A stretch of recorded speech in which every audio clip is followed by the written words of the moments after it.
6 o'clock in London, it's 1 p.m. in New York, 1 a.m. in Hong Kong, and 3 a.m. in Sydney, Australia, 10 a.m. in San Francisco, and 10:30 at night in Mumbai. Greetings, good morning, good afternoon, and good evening, depending on where you are in the world. My name is Patrick L. Young. The IPO-VID Livestream, Series 7, Episode 4, or more prosaically, we could call it Episode 40, starts here. Another wild and exciting week in the world of markets, ladies and gentlemen, but let's get to it this evening because we've got a fabulous guest joining us. He is the man at the heart of base metals and the base metals markets. Matthew Chamberlain, he's the CEO of the London Metals Exchange. He's responsible for the stewardship of the global base metals trading market, having overseen several significant initiatives during his period with the exchange. That included the delivery of integration and build-out following the acquisition of London Metals Exchange by Hong Kong Exchanges Group. He retooled the LME's physical network delivery, and indeed he oriented a market-wide discussion on the strategic direction of the exchange. And that's only the first 30 seconds of the show of what Matt has achieved. He joined LME in 2012. He's been a champion of corporate platforms to promote inclusivity, responsible supply chains, and environmental standards through a multi-stakeholder approach. Most recently, Matt has been leveraging the LME platform to build consensus across the global metals industry on responsible sourcing and environmental sustainability. Gosh, that all sounds very exciting, and we haven't actually barely talked about metals yet. Matt, good evening. Where in the world are you today? Well, good evening, Patrick. Really great to see you, and thanks for the invitation. I'm actually in Milan, which explains the rather Italian hotel room. This is not what my house looks like, sadly, but down here to take a part in a few of the discussions for the pre-COP meetings before the COP summit in Glasgow. So always fantastic to be in Italy. Sensational. So this whole COP process, it sounds a little bit to me like, you know, one of those European football championships or the World Cups or something. I mean, they hold preliminaries in Milan and in wherever all around the world. And then finally we get to, where are we off to? Is it Glasgow for the finals? In Glasgow for the finals. You know, I've really enjoyed being part of the sustainability community, for want of a better word, perhaps an honorary member of the sustainability community, because there's a lot of people who've done an awful lot more work and are much more experienced than we are at the LME. But it is fascinating to see how these processes develop and the great amount of work and the great amount of good intention that go into hopefully a successful conference or meeting, as will be the case in Glasgow. Fascinating altogether. So we're on a topic at the heart of base metals. We've already mentioned things like inclusivity and so on and so forth. We're going to get back to those in a while. Ladies and gentlemen, if you've got a question for Matt Chamberlain, CEO of the LME, then we will be delighted to receive it. Drop it into the comments wherever you're watching us this evening, whether it's on YouTube, LinkedIn, or Facebook, and we will ensure that you get an answer during the course of the next hour. So the London Metals Exchange, LME as you're branded today, quite an evolution over what, it's about 150 years since foundation? Yeah, absolutely. And, you know, like all markets, we have evolved and adapted. And, you know, we're really sitting here today on the back of a huge amount of work that's been done ever since the formation of the LME. And that's traced the technological evolution of metals. You know, when the LME was founded back in 1877, we really only had copper and tin because they were the common metals. You know, aluminium, I always like to remind people, was a semi-precious metal in 1877. And so we didn't trade it on the LME. It was used more for Napoleon III to coat his dinner service to impress his guests when they came round for supper in Paris. So there's that story of the evolution of the underlying metals. But of course, there's also been the evolution of trading, you know, and the move from sterling contracts to dollar contracts, the introduction of electronic trading in the early 2000s, and of course, our recent discussions around the ring. So it's fascinating to be part of a world that has undergone so much evolution and which is still progressing today. Fascinating. I never realized that Louis III was actually interested in the idea of aluminium plating his dinner set. That's a very interesting piece of information I was not previously aware of. The presumably a lightweight racing style dinner set compared to where it would have been in the 20th century. If I remember correctly, on a trivia point, the word haberdashery is flashing through my mind. That has something to do with the foundation of LME. Am I correct? So it's probably a technical distinction, but I might say millinery rather than haberdashery. Certainly the story that I heard, I've never verified this, but the story I heard is that our first permanent premises were above a hat shop. So that's why I'd say millinery, but it's probably quite a technical distinction when it comes to the clothing trades. Well, there you go, ladies and gentlemen. Thank you very much for correcting me there, actually, on my poor use of English, because indeed haberdashery is not millinery. And I believe that introduces beautifully the comment by Jake Pugh, who's been looking forward to this conversation all week, I know, with, as he said, one of the most intelligent men in the financial market structure. And he certainly wasn't talking about me.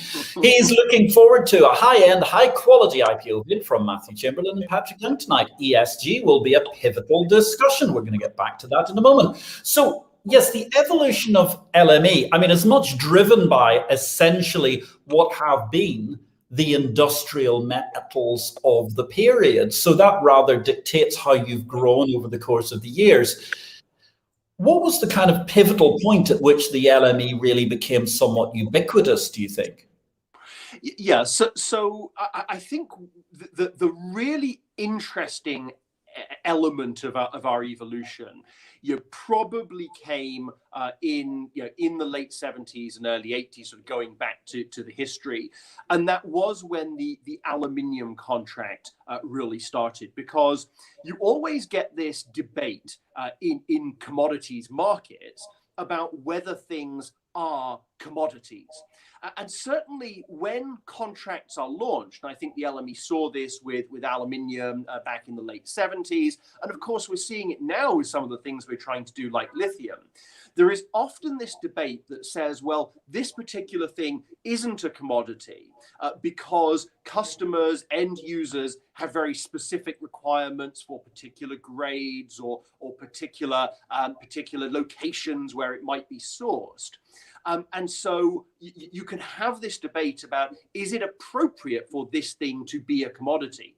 And indeed, if you look at aluminium, again, going back to the history, that battle wasn't really won until the Soviet Union collapsed in the early 90s. And you had all of this aluminium coming out of St. Petersburg. And then suddenly people say, okay, this probably is a commodity because there's a lot of it and we can use it all. So I think it's that inflection point where, as I say, speciality materials become commoditized and can be traded on a platform. And that's happened at a different rate, really, for all of our different metals. As I say, copper and tin, that battle was won quite early, aluminium in the 90s. And it's a debate that we're having now with the likes of lithium. Is this a specialty chemical, or is it a commodity which is suitable for commodities trading? So that's the point at which I think, to use the term, which I think is a great term that they use, when it becomes ubiquitous. So yeah, that's very interesting, because when it becomes ubiquitous, but also it's a fascinating user base within LME, because I mean, I always like to use that phrase about Paul Gallico when he was a famous novelist, saying that the reason he still liked to report on ball games was not because he needed the money, but because when he was writing about the ball game from the bleachers on a Saturday night, all human life was there. And certainly when you look at the LME and its development and its user base, stunningly global in terms of the user base that you've had for decades. Yeah, and again, we're extremely privileged that the business that many of us have come into and sort of inherited in that sense, it benefits from that globalization. Going right back to 1877, the whole premise of the LME was that the metals market was shifting from being an intra-UK market where you could mine your copper and mine your tin in Cornwall and then use it in Birmingham to make things, into a global market. There wasn't enough supply in the UK, and therefore we did need to import copper from Chile and tin from what was then Malaya, and that led to that globalization. Of course, the famous story of why we have a 3-month contract as our reference contract, because it took three months to bring the metal through. Interesting, the Suez Canal existed then, the Panama Canal didn't, so you had those different routes to bring the metal in, and so I think we've always been interwoven into that idea of globalization. And you then saw that with the membership. At a very early stage, the LME membership was quite broadly distributed. We see a lot of German heritage in many of our members, but other countries as well. And so actually, when financial markets, perhaps the more financial markets, began to internationalize, I think the LME had perhaps always been there because of the global nature of the industry that it was serving. Yeah, certainly. I mean, one of the things that I noticed the first time I ever went to a cocktail reception during Metals Week in London was that it was possibly the most cosmopolitan gathering I've ever seen in London, which is quite an achievement given the fact that there are at least 50, if not 50,000 of every nation on earth already in London living there, including probably Ruthenians.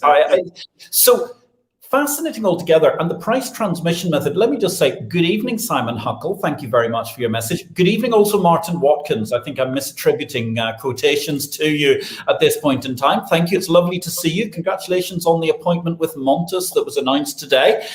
So when you look at the method of trading, one thing that's interesting about LME is you've talked all about the technology, and we'll get onto that in a minute, but actually the core method of dealing, you've got the last floor left in the City of London. Yeah, absolutely. And it is, as you say, fascinating to trace and track how that's developed and why it's happened. The LME was actually pretty on message in the early 2000s with delivering an electronic trading platform. So the fact that we have the floor, I don't think it's because we were slow to bring that in. And indeed, over the course of the 20 years since we've had electronic trading, the LME Select platform, you've seen what you've seen on many other markets, which is that the share of electronic has increased and the share of open outcry trading has decreased. And that's similar to what we've seen on other markets. The difference on the LME is that we've never gone that final step and seen the floor close. And I think the reason that happened, I'm talking pre-pandemic here, because we can come on to what's happened in the pandemic, is because floors provide two services. They provide a continuous trading service, but they also provide a pricing service. They help us take that snapshot. And because the LME, because of our physical roots, has that rather complex date structure, we're not a monthly futures market with September copper and October copper and November copper. We actually every day calculate the price of copper on 123 different date points from 1 day forward to 10 years forward. So there has always been, certainly up to the pandemic, there has been this view that it would be very difficult to calculate all of those points on an electronic system because some of them aren't liquid. And as a result, the LME floor has endured, frankly, because nobody, and certainly not myself, wanted to be the one who tried to go electronic and realized that it didn't work and ended up embarrassing ourselves very badly. So that's why our floor has been so resilient and has stayed much longer than peer venues floors, because of that complexity of the date structure and that view that it was the most appropriate place to do that complex pricing. That's a fascinating surmise. And actually, the point about the 123 date points is a very, very valid one I hadn't thought about. And actually, as a history lesson, going back to this old tome here, Capital Market Revolution, I mean, when that was published in 1999, I was basically saying all floors are dead. The first exchange that actually engaged and invited me round to lunch was none other than the London Metals Exchange. And I had a great lunch with David King. And I think it's fair to say there was always a technological ethos in the LME, But I think also that there's another point I would make about the ring, which is your ring occupies what, 4,000 square foot of space and is essentially multi-purpose. Whereas the difficulty, I mean, what killed the likes of Life was they had 44,000 square foot of space, plus as much again in order to manage to administer and organize the actual floor space, which obviously at prime London real estate value is a pretty staggering thing to manage to have as an overhead compared to servers, computers, and so on, as well as the pricing issues. So let's talk a little bit about the ring at the moment, because I mean, it so happens, yes, I'm a complete advocate for electronic trading. I wrote quite literally the book on closing all the floors, but I'm very pro ring, actually. I think it's a great thing. And I think you provide a very, very clear price benchmark, which is great whether you're in Kabul, Kandahar, Kazakhstan, Kent, wherever else it can be that starts with the letter K or other letters in the alphabet. But looking at the ring then, Matt, I mean, what's been the story over COVID? Because obviously we've seen a few horror stories of it's all over, or they think it's all over. It is now, I suppose, to use a well-known phrase. So the history, as you can imagine, when COVID was really closing in on the UK, which was that week, I'm sure everyone remembers, of the 17th of March. You know, all of these dates sort of burned into our collective memories now. That week of the 17th of March 2020, which was that week where it did become, you know, apparent. You probably should have known, but perhaps nobody wanted to accept. But it did become apparent that the pandemic would be very impactful in the UK. And that was the week it became apparent to us that we really wouldn't be able to continue open outcry trading. And so we made provision to move fully electronic as of the 23rd of March, the following Monday of 2020. And that was, you know, I think in many ways, you know, the LME at its best. I suppose, you know, more generally, I think the pandemic has showcased a lot of society at its best, and the huge contribution of key workers, etc. And in a smaller but I think still relevant way, it was the LME at its best. It was everyone working together, regardless of their views on the future of ring trading, to make sure we could do electronic pricing, which we'd always been worried about. You know, we were fortunate actually back in 2019.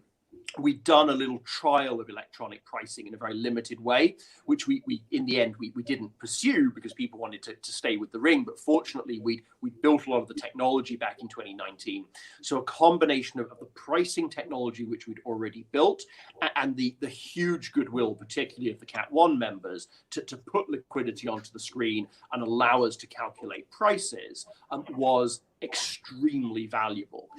And so, you know, we moved to electronic, and it was, I think, much better than anyone suspected. We were very worried, and it was actually immensely smooth, thanks to the work that everyone put in. But this then caused us, you know, a second order problem, which is that if you fast forward on to January of this year, by January of this year, we had 9 months of experience, 9 months of collective understanding that we could do pricing electronically. And so the perhaps unintended consequence was that it removed that reason that we'd always said, oh no, we're going to keep the ring forever. Because the reason we'd always said we're going to keep the ring forever is we didn't know whether the alternative worked for us. We didn't know whether electronic trading worked. By January of this year, there was a body of data that we felt said, well, you know, this could work pretty well. And at that point, we had, as I sometimes describe it, a bit of an embarrassment of riches. We had 140 years of floor history. We knew the floor could price extremely well, but we also had 9 very good months of electronic pricing history, and we knew that could work very well. And that's why in January of this year, we put out a discussion paper, which for the first time said, okay, you know, market, we now think that electronic works. So let's have a conversation about should we maybe not go back to the ring after the pandemic, because we know that electronic works. Now, As you can imagine, that created a huge amount of debate. And I really appreciate that, right? We got 192 responses to our discussion paper, and I'd much rather have 192 responses, even if there's a lot of different views, than only a small number of responses, because nobody cares. So we had 192 responses, which broadly split 50-50, particularly when you weighted for trading activity. 50% saying go back to the ring, 50% saying stay in the ring. So what we had to do, as we so often have to do at the LME, is compromise. We are a market that's built on compromise. I think that's a good thing. So the compromise we were able to deliver is that we actually calculate two sets of prices. We do the official prices at lunchtime. They are used in the physical industry, exactly as you say, Patrick, from Kabul to Kandahar, to Kathmandu. Think of some more Ks, as you say. And then we have our evening, our closing prices, which are used by the financial community. So we said, let's give each community what it wants. Official prices, physical prices, go back to the ring, because the physical industry really, really likes the ring pricing and they really value the service. Closing financial prices stay on the screen, because most of the people who use those are perhaps more the fund community or the investor community who are used to electronic pricing. So in summary, and sorry for the very long answer, but in summary, we really hope that there's a compromise position now on the table, which can be made to work. So, to summarize the summary, hashtag it's complicated. To get back to step, I think it is incredible, actually, Matt, what you're talking about. I mean, 192 responses to any sort of position paper in this day and age. I mean, there are huge numbers of financial laws, both in the European Union, the UK, and even the USA, that have ended up being discussed by very, very much fewer respondents. And the fact that it's essentially drawn from your membership is truly an achievement, how engaged everyone is, which is absolutely fabulous. So, looking at the ring at the moment, I mean, we've had a lot of discussion about this. Exchange Invest, we've been very interested. We are kind of pro the ring if it can be kept economically. We've even been making suggestions about how it might go after hours and how it might be used for other things, because certainly I think an exchange floor, particularly one that's reusable, is so useful for the marketplace in general. Ladies and gentlemen, what are your thoughts on the matter? I mean, I'm interested to hear comments, questions, or pointers about the floor. And in fact, thank you very much to Christmas Cena, who's reminiscing about the LME. The LME. I miss hearing which way you going when calling down to the floor. Yes, absolutely. The sort of folklore and different private language of all of these floor markets, which is quite interesting how they all have their own jargon, in a very, very different sense, between the old options market of the stock exchange, the life floor, the Fox commodities market, etc., and very much the LME, which is the last man standing. So these days, I mean, your product base, Matt, has developed, I mean, beyond all possible belief compared to the tin and copper where you started with. I mean, not just in terms of those products, but also in terms of the many ways they're used and the many different products you get from them. But also, obviously, as you say, I mean, you've been working your way towards this arc towards all the way to lithium as you go along, which some might argue isn't even a metal in the first place, depending on the state that you buy it in, etc., Where do you think the future lies for the LME in terms of that sort of product development? Yeah, so we're very fortunate that our core set of products, I think, have a long way still to grow. If you look at the markets in the commodities markets, clearly base metals has always been dwarfed by the energy markets, particularly oil. But we all hope that there will be an energy transition. And I think base metals will very much be winners out of that.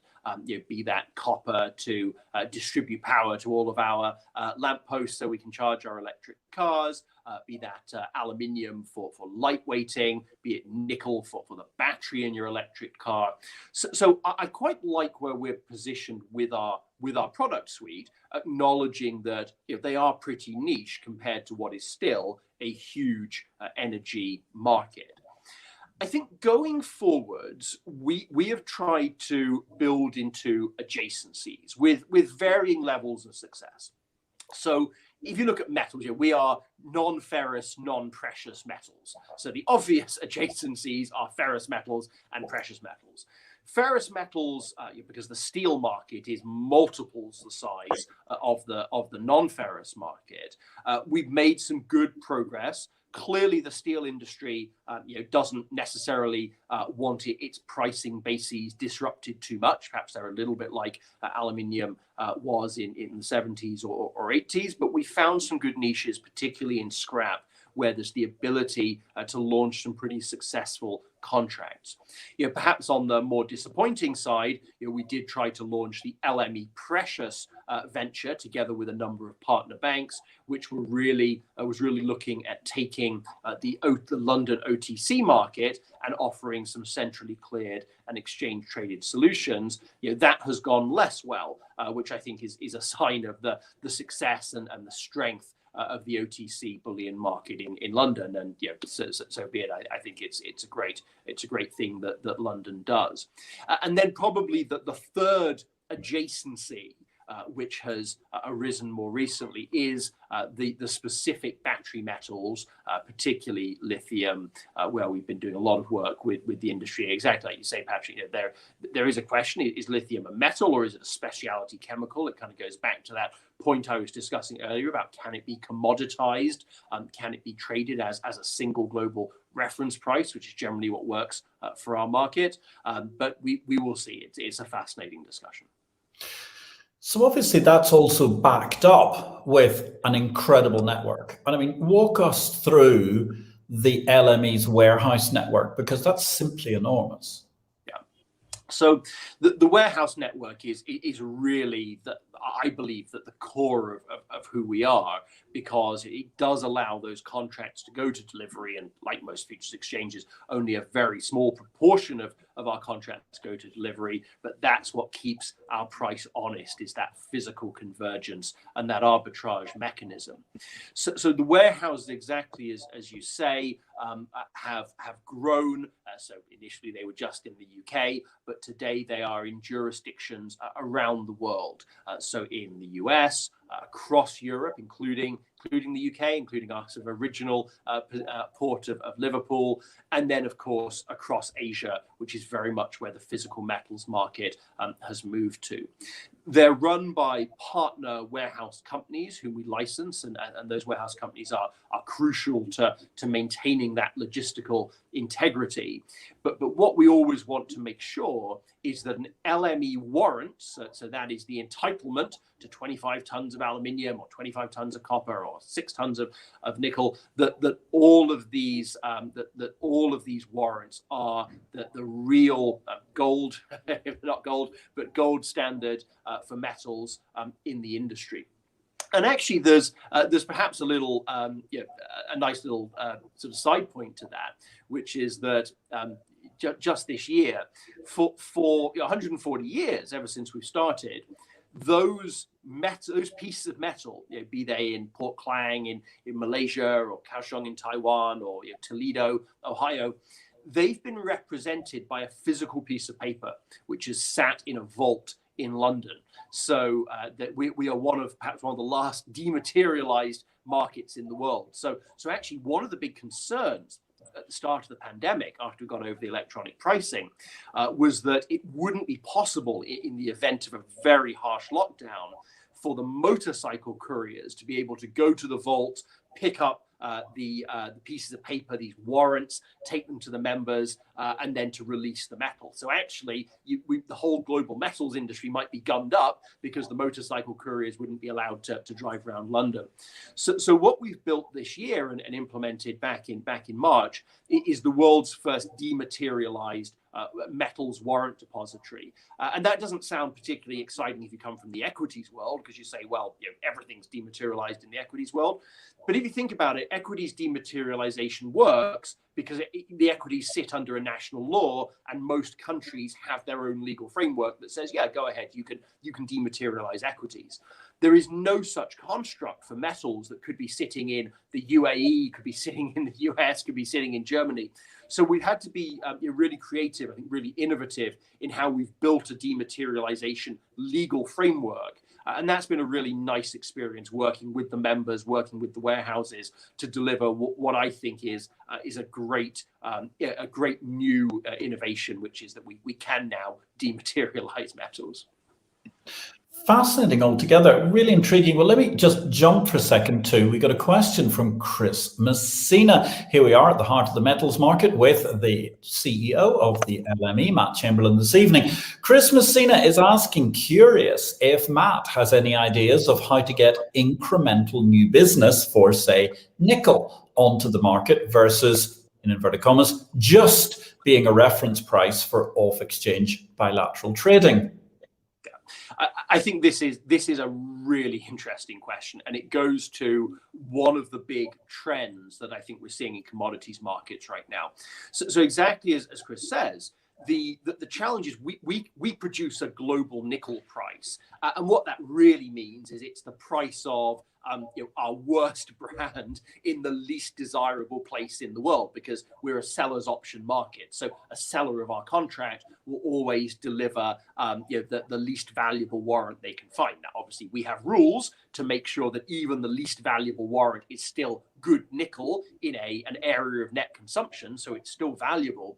But exactly as Chris says, if you actually want to go and buy nickel in China, you're going to pay LME plus a premium because we produce this single global price, and then it is that reference point, that starting point for the off-exchange bilateral trading for the actual physical sourcing.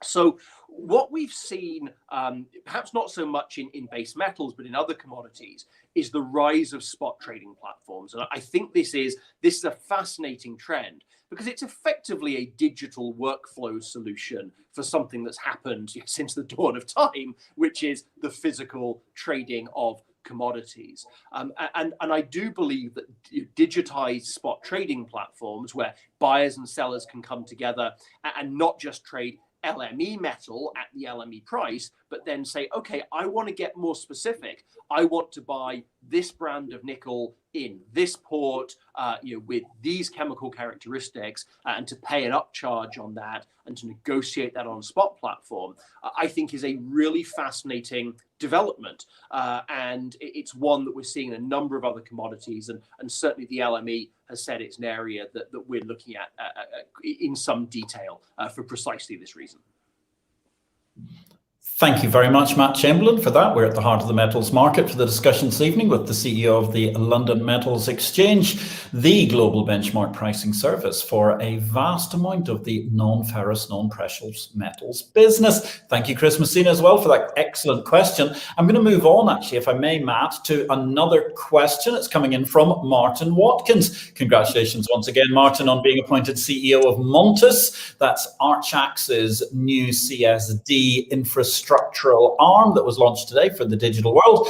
And, well, good grief gracious, we get a question about, indeed, the digital asset marketplace. Great IPO-VID insights. Thank you. You're welcome, Martin. It's an excellent show with Matt this evening. Could we see a digital representation of LME Precious that offers new liquidity to challenge gold ETFs? Yeah, thanks, Martin. And again, congrats on the new role. Sounds really exciting. I think tokenization is a technology which does have a lot of applicability to commodities markets, but perhaps hasn't quite found its stride or found its niche yet. But I absolutely believe that, be it for precious or indeed for base, commodities and metals make a great basis for tokenization. We have very well established mechanisms for holding them, so you know that you own the underlying. We could use LME warrants to tokenize base metals, or we could use, as people already do, use good delivery bars in London vaults to tokenize gold, and to then make those available in a way that, as you say, does challenge gold ETFs. And we've never really seen physically backed base metals ETFs. Obviously, there are synthetically backed products. So I do believe that digital asset technology, tokenization is relevant to our market. The blockchain discussion has obviously had a number of iterations. We've looked at it several times. We've looked at whether we should replace our core systems with distributed ledger solutions. In general, there hasn't been a lot of support for that because the way that I think about it is that if you're trading on an exchange, everyone wants someone to call up and scream at. So us maintaining a centralized register for our core functions generally is quite popular, because then we can't wiggle off the hook. Everyone knows that it's our records and that we're the ones to come to if there's a problem. But I think for assets kind of outside the exchange perimeter, perhaps metal in private store, metal that could be tokenized for trading, I'm a big buyer of the digital asset story, and it's certainly an area that we're doing some work on. And in fact, that's drawing a fascinating discussion already in the chat at the moment. So Chris Messina is responding to Martin Watkins' question. So we've got, actually, we'll look at that. We've got inside the ring and a bilateral market going on simultaneously this evening, Matt. So Chris Messina is saying, Martin Watkins, tokenization is going to grab huge chunks of market share and will seriously challenge ETFs unless those still used by lazy retail investors unable and willing to synthetically replicate the underlying asset pool. Oh, the debate is right here, ladies and gentlemen, between the readers of Exchange Invest, the subscribers, as we're talking through the IPO-VID nexus nonetheless. Thank you very much, Chris Messina, for your comment. Thank you, Martin Watkins, for that excellent question. And actually, I'd like to move on to another question, if I may, Matt. And it's a joy this evening to see another regular viewer, Chris Pryor-Williard. Good evening, Chris. It's lovely to see you with us this evening. Thank you very much for joining us. Fascinating question. Given the rather lackluster, we're having lots of excitement. Can we have that on the screen? Thank you. Given the rather lackluster array of physically delivered commodity markets in London, what is the potential for extending the LME formula to other globally traded commodities other than metals? Yeah, really interesting question, because obviously we've looked at this, and like all exchange operators, we have an exchange, we have a clearinghouse, they have a lot of fixed costs associated with them, and so we're always on the lookout for, can we add new revenue at low marginal cost, which goes exactly to this question. Can we leverage the infrastructure to do more? It is the case that launching new physically delivered contracts, it is tough. And the reason for that is you end up with this sort of wheel of inertia, as I describe it, that the pricing is only really relevant if the delivery is working, but delivery is only going to happen if people are trading it, and people are only going to trade it if the pricing is relevant. So it is tough to simply go out and say, hey, we're going to launch a new physically settled contract. And that's why the vast majority of new contract launches, including on the LME now, are done as financially settled contracts. So we go to a price reporting agency who is compiling quotes based on telephone discussions, etc. They publish a price for, say, lithium, as we were talking about earlier, and we then financially settle the contract to that price. Now, obviously, we like those. They're easy to do. They work quite well. But I really sympathize with the question. I'd love to see more physically traded, physically delivered contracts, because I do think that gives the best exchange pricing. Maybe the way to sort of break that circle is through the spot trading, because if we see commodities start to trade on a spot platform, and then a particular brand or a particular quality becomes the dominant one, then you could say, okay, that now feels like the right spec to use for physical delivery of a futures contract, and you could effectively suck the trading that's happening on that spot platform into being the delivery leg of your futures contract. I'm not sure anyone's done that yet, although arguably that's where most physically settled contracts came from many years ago. But maybe that's the way to break that circle of inertia, as I describe it. The circle of inertia, certainly not something that we're seeing at the moment from our various viewers. Thank you for that flurry of questions. Absolutely fascinating altogether. Really appreciate them. If you'd like to ask a question of Matt Chamberlain, the CME of the LME. We've got 20 minutes left precisely this evening, ladies and gentlemen, in which we're discussing, well, everything related to the heart of the metals market. So, Chris Pryor-Williard, here, open the ring up to the London Mercantile Exchange. I knew that was going to be coming. Actually, I suspected that was going to be coming from Chris Pryor-Williard. That's a call that the ring should be open for all manner of other trading facilities outside of the normal ring price fixing hours. Maybe it's something that LME can consider in the future, Matt. Absolutely. Well, there's certainly a lot of innovation in the space because, as I'm sure you know, we moved out of Leadenhall Street about 6 years ago now, and the owners of Leadenhall Street they decided that they wanted to maintain the ring as an event space. And I think most recently, before the pandemic, it might have started again, it's been doing immersive theatre.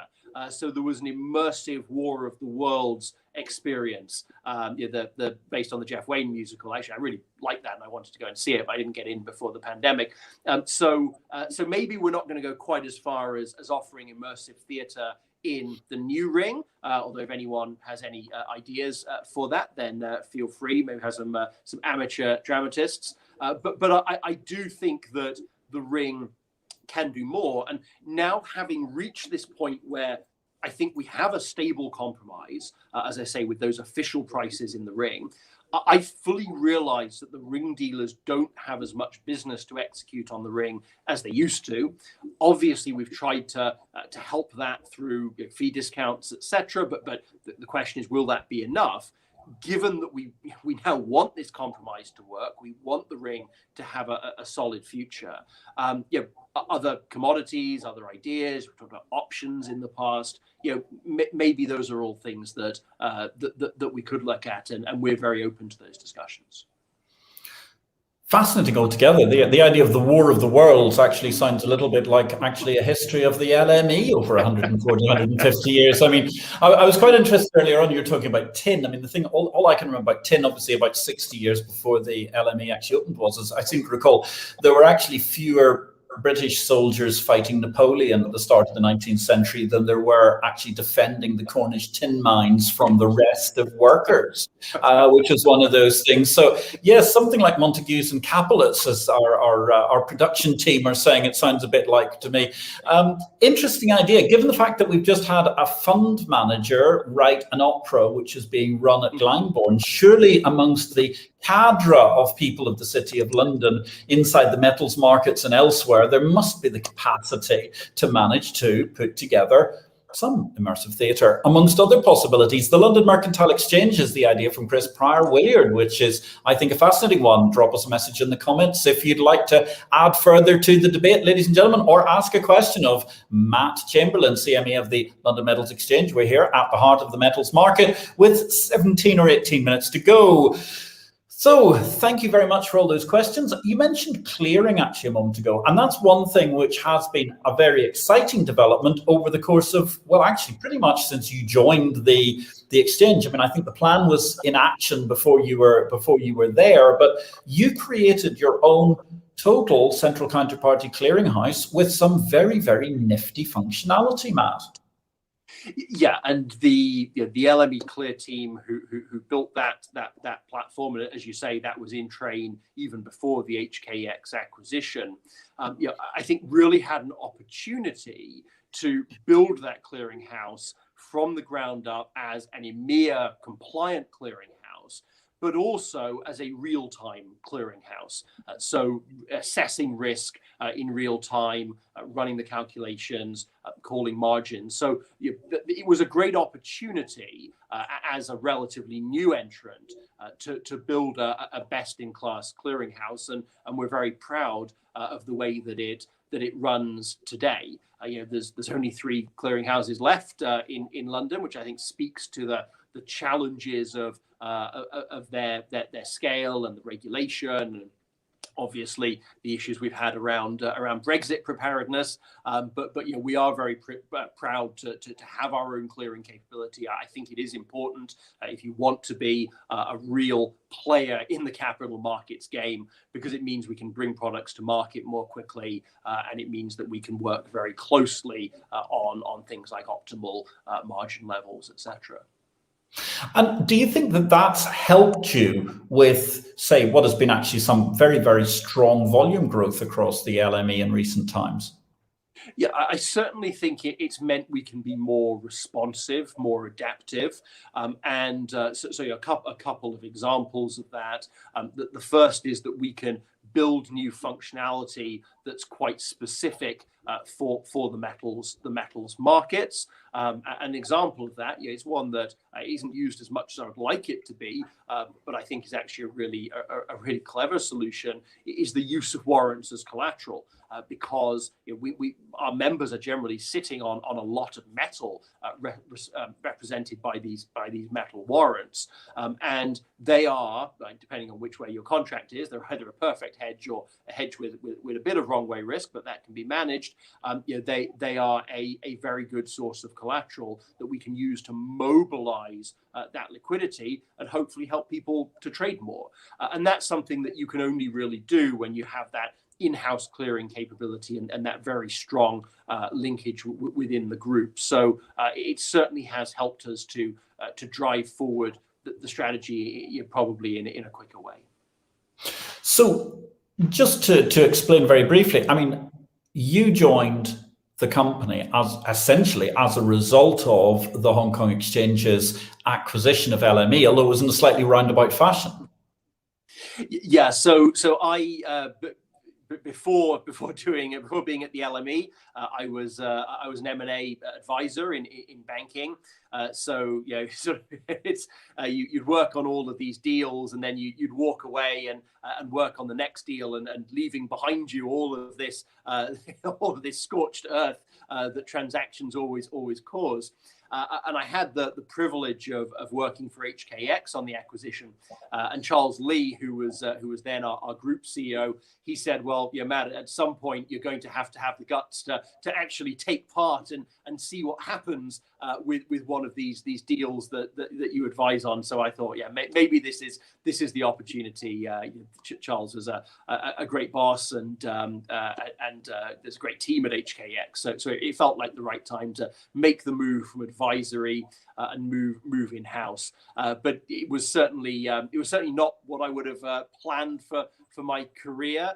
Certainly knew nothing about metals, not a huge amount about commodities. Most of my work had been in equities trading, but it's been a great learning journey over the last 9 years.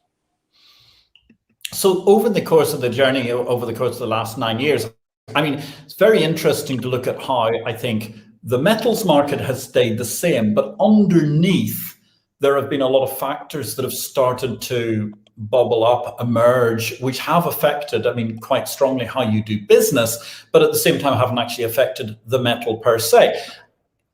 That whole area, I mean, ethical minerals, conflict minerals, I mean, we had a bit of a discussion about conflict diamonds, but not really much beyond it, say 10, 15 years ago. That's really come to pass in your watch. How do you deal with that? I mean, you've been doing a lot. Yeah, and I think these are quite difficult, almost philosophical questions for an exchange, because we have to understand what our perimeter should be. So to give you an example with that ethical sourcing point, so we have a cobalt contract. It's a physically settled cobalt contract, and ironically, it's actually a tiny contract. It trades very small volumes, but because we have a physically settled contract, we maintain the brand lists, the good delivery brands of metal that can go into the warehouse, just as we do on aluminium and copper and the others. And it was back in 2017, I think, that there was an FT article which said that some of the brands that the LME had licensed or had recognized were really not doing the right thing around ethical supply chains, around child labor, around conflict finance. And clearly this story had quite a big impact on us, because if it had just been, such and such smelter that perhaps people in London hadn't heard of, it wouldn't have been a really big story. But the fact that we had recognized those brands brought it home, I think, for London, and particularly for us. And so we were very quickly catapulted into an area that, firstly, I knew nothing about, and secondly, I didn't even know whether it was our business getting involved in, because do we really have the standing, the position as the LME to be this ethical police going around saying what's good and what's bad? And we did a lot of work on this, and had actually some really good discussions with civil society. We had non-governmental organizations who obviously have done huge amounts of work on this topic. And in the end, we did decide that we couldn't do nothing. And there's kind of a high principled reason for that, and a more commercial reason, right? The high principled reason is obviously we want to do whatever we can to avoid abuses and help out, and try to remove child labor, etc. But there's also a commercial reason, which is that if these issues are affecting metal on the LME, then very quickly LME metal will become seen as tainted, and the whole price that we derive from that metal will be seen as tainted. And if we produce a price that's tainted, we have nothing. We are the quality of our pricing. So we did decide that we were going to embed the OECD principles for responsible mineral sourcing into our brand listing requirements. So for 140 years, we've said you can list your copper on the LME as good delivery as long as it meets these metallurgical tests. And frankly, we didn't care where it came from. And for the first time, starting this year, we're introducing requirements that say it's not good enough to just be metallurgically sound. You have to be ethically sound. And we have very clear rules on that come from the OECD. So we haven't sat down and imposed our own ethical standards on them. We've taken the OECD position, but importantly, we have implemented them. We've turned them into exchange rules, because as your viewers will know, exchanges live and die by their rule books, right? They have to be very binary in terms of what's good and what's not. If not, you end up in court, right? We've had that at the LME before. I've had that at the LME before. So you have to have really clear guidance or rules, not more than guidance, on saying here are the standards you must meet, and if so, you can be an LME listed brand. If not, sorry, you can't be. And I hope that that's the right thing to do. It's been a long journey, it's been a lot of work. It's been scary at times because we've been worried that brands would delist. But as you say, Patrick, the world's moving on, and now I think pretty much everyone is aligned on the fact this is the right way to move. So this is the right way to move, and we've got to try and be as inclusive as possible and so on in terms of understanding. But where does that stop? I mean, how do you avoid becoming the arbiter of, that old maxim? I mean, one man's terrorist is another man's freedom fighter, as it were. Are there very, very clearly cut cases whereby you can say this is definitively wrong and the other is acceptable? Yeah, great question. So I believe that there's issues on child labor, on conflict financing. They are clear cut. That there is basically a global consensus that nobody wants to see those in supply chains, and that's why we were able to say, this is a bright line issue. If you can't show that you meet these requirements, sorry, you can't be you can't be part of the party. But you make exactly the right point, because you very quickly get into issues that are more spectrum issues and are more subjective. So, let's take probably the most obvious one right now, which is carbon content.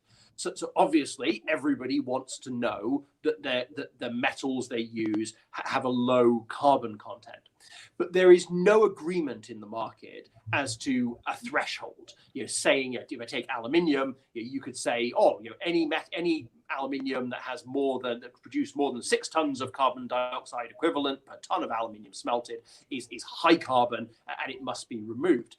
But that's simply not going to work. A, because there's no science around that number. B, because nobody agrees on it, and C, because if we did that, there wouldn't be enough aluminium in the world to use for lightweighting and recyclable cans and all these pro-environmental topics. So we'd actually hurt the environment. So for topics like that, which don't lend themselves to a yes or no, good or bad distinction, I believe the solution is much more around disclosure. So we're actually launched earlier this month, a system called LME Passport, which for the first time allows data about metals to be tracked on a per ingot or per T-bar level. And so we can now facilitate both metallurgical and sustainability data being attached to pieces of metal in our warehouse.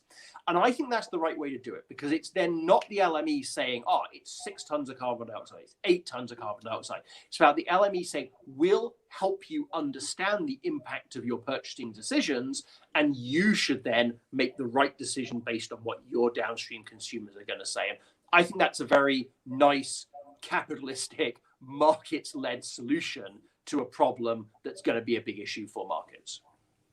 I think it's also very elegant compared to the other sorts of passports that are being inflicted on humans these days. And I think it's a good idea that, for example, you're not inflicting a, say, day 2 test on your metals. Make sure that they're still carbon friendly, or however you want to granularly assess how much weight they've used. Hopefully you've bought your tests so that you can get back home. That leads us to, well, actually quickly, just a great comment there from Peter Secon. Hello, thank you very much. He's saying it's another great listen. Really appreciate your comments there, Peter. And I'm sure you've been very excited, as he's the administrator of the Telegram group for Valerian Blockchain, of which I am an executive director. And therefore you should not regard any of this as being a discussion of things that Valerian Blockchain may or may not do. Although at the same time, the fact that Matthew Chamberlain, the chief executive of the LME, sees tokenization of metals as such a good idea, we think is an absolutely brilliant thing altogether. I have no doubt whatsoever I can speak for the board of Valerian Blockchain on that one. It's a very, very exciting area, as Martin Watkins has addressed as well.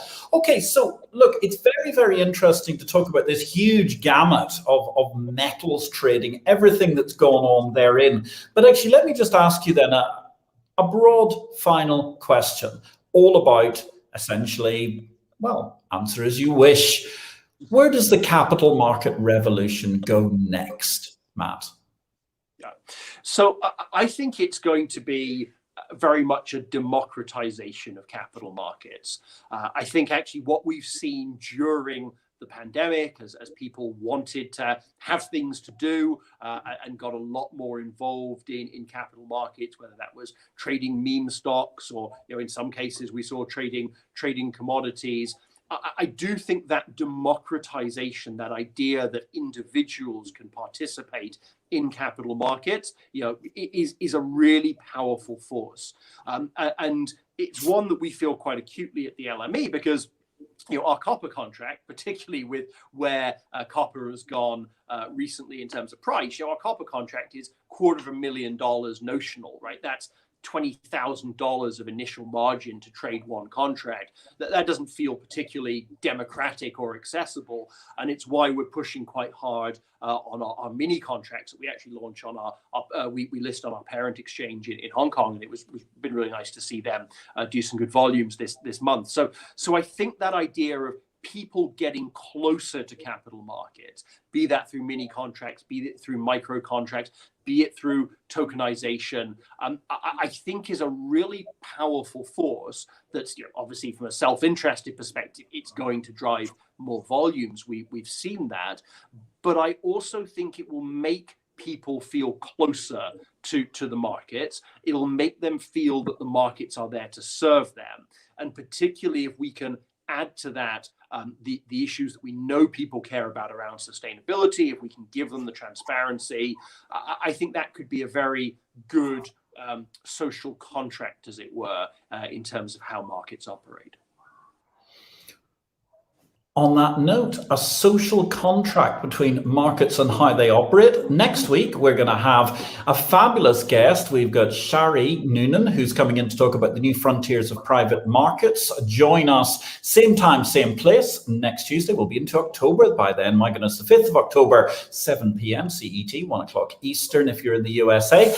But for tonight, ladies and gentlemen, it only remains for me to say thank you very, very much to Matt Chamberlain. He's brought us today so many interesting stories. I mean, the history of how millinery played a role in the original London Metals Exchange being created above a hat shop in the City of London, how the Ring has lived on even in their previous headquarters to still be an event space and theatre space to this day, the possibility of what might happen to the Ring while it continues to exist as a useful benchmark pricing facility for all the people in the world, whether they were beginning with the letter K as we were musing, or indeed any of the other 25 letters in the alphabet. 123 data points being calculated daily on the different metals contracts. That's from Tom Next to over 10 years out.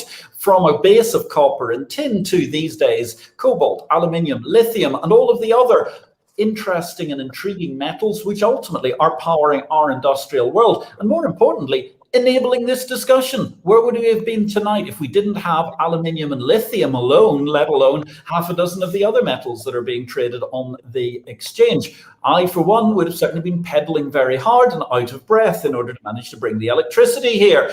So, with the Ring still a very interesting area of discussion, there is, of course, the option for expansion. Non-ferrous metals, do we go to rust or not to rust? Or indeed, is it the possibility of moving up the value chain into precious metals? The issue of warrants, transits, LME passports, the centralized clearing the Central Counterparty Clearinghouse, which has all been part of a very interesting democratization and broadening of the original London globalized marketplace in many ways at the LME. Maybe we're moving towards the London Mercantile Exchange in some way, shape or form, as Chris Pryor-Williard has possibly suggested. But certainly, ladies and gentlemen, I think this has been a most interesting show at the heart of the metals market. I would like to say thank you very much to the many people who made comments as well. Thank you, Simon Huckle. It's been fabulous altogether to have you with us today again. Martin Watkins, Chris Messina, Chris Pryor-Williard, Peter Secon, and Ben Cox. Thank you very much, Ben, for sharing the link to the Valerium blockchain group. My name is Patrick L. Young. I only want to say thank you very much once again, Matt Chamberlain. Have a great day at the preliminary COP meeting tomorrow in Milan. Thank you so much for joining us. Thanks to all the people who asked the questions. Ladies and gentlemen, I wish you all a great week in life, blockchain, and markets. And we'll catch up tomorrow morning with subscribers at Exchange Invest, the newsletter of the Bourse Business. For now, this is me, Patrick L. Young, saying thank you very much and good night.